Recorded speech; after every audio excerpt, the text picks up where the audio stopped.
welcome back to my spring gobbler hunting series. If you're just stumbling onto this, be sure to check out part 1 to understand what this series is all about. In this section, we're going to be discussing just some general gear related to turkey hunting. This is yet another subjective area, as you can certainly harvest a turkey with less than I'm going to use. I'm sure you can harvest a turkey with more than I'm going to use. But based on my research, this is what I have chosen to implement when I'm out hunting.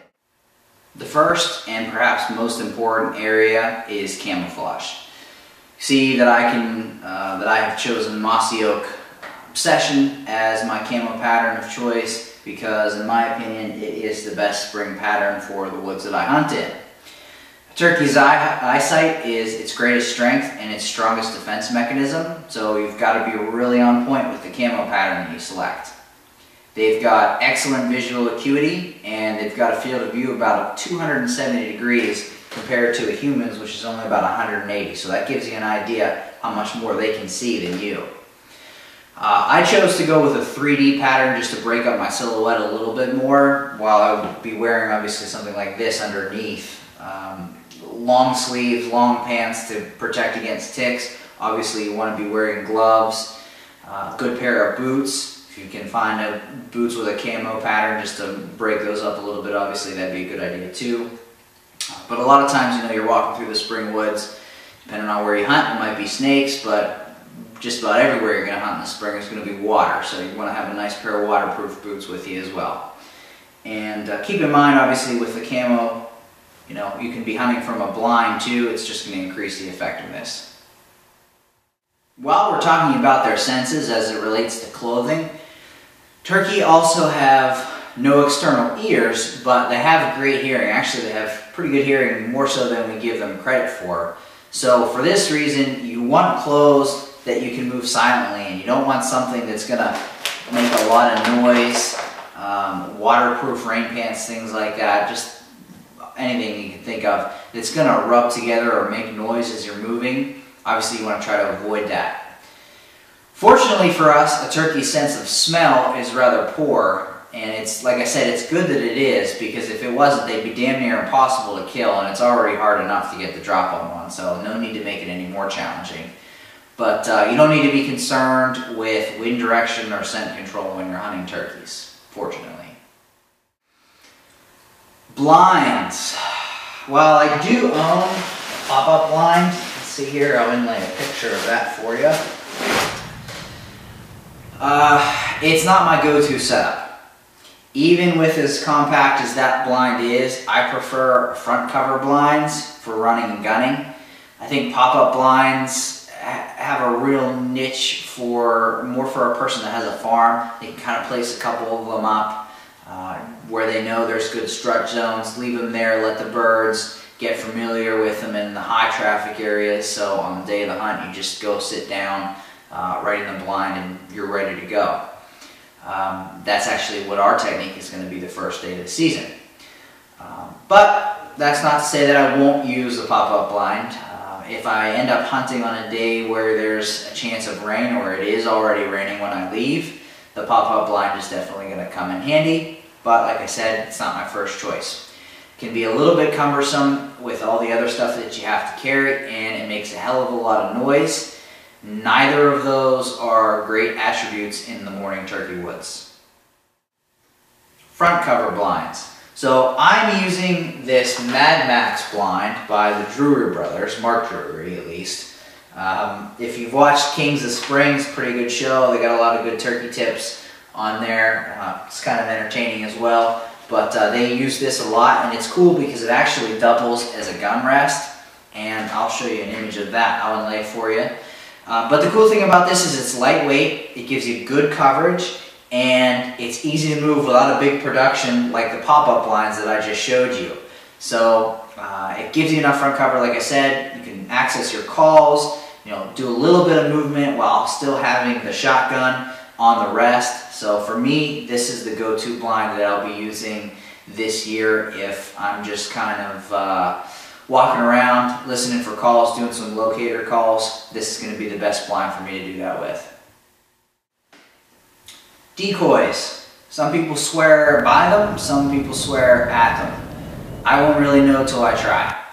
What I decided to go with was this Cherokee Sports 3-pack. It's got a semi-strut Jake, a feeding hen, and a submissive hen. So I'm going to position those close to my setup. Hopefully the visual assurance of 3 other birds will be enough to get a gobbler to come in close enough for me to get a shot at them. They're blow up, so they're very easy to move, but even though they are blow up decoys, their heads are still very realistic. The one bird's head, the feeding hen's head, actually moves, which I'm pretty surprised at the realism that that decoy has. I'll show you a picture and maybe some video of those too.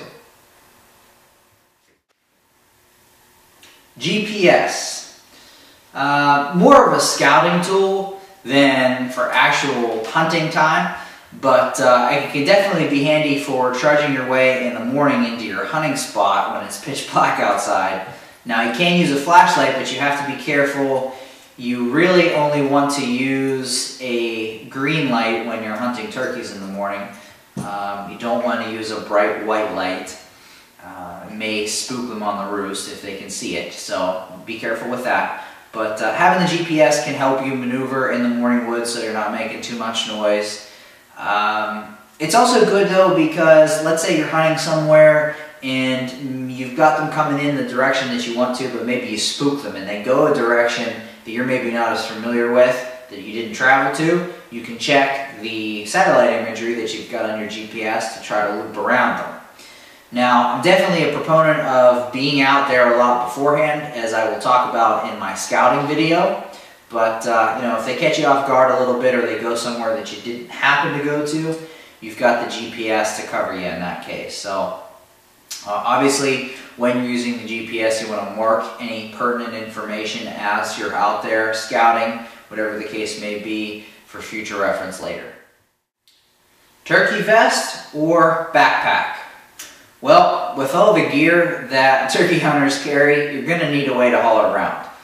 Depending on where I'm hunting and whether I'm using the pop-up or the front cover blind, how I carry my gear may be a little bit different. The vest is very useful for quick access to my calls, so that's probably more beneficial for if I'm running and gunning. Where the backpack is maybe a little bit better for when I'm carrying a whole bunch of stuff, maybe I'm just setting up in a blind. So the good thing is I can actually remove this tactical tatter. It's a Cabela's vest. It really has all the features you could possibly want on it. It's got a nice backpack area almost where you can fit your decoys. You can fit, I can actually fit this, this front cover blind in there too. Just slides right in the back. It's got rests, but I can actually remove the ground cover seat that's on here, and I can wear my backpack with this if I need to. It's kind of overkill. You can't use this back area if you've got the backpack on, obviously, but this is a good choice. And then this is like my scouting backpack. It's enough for me to carry just about everything that I would need, but not big enough for me to weigh myself down when I'm scouting. As far as carrying decoys, a lot of guys will carry, depends on how real, what type of decoy you're using, I guess I should say. They'll carry a big bag around.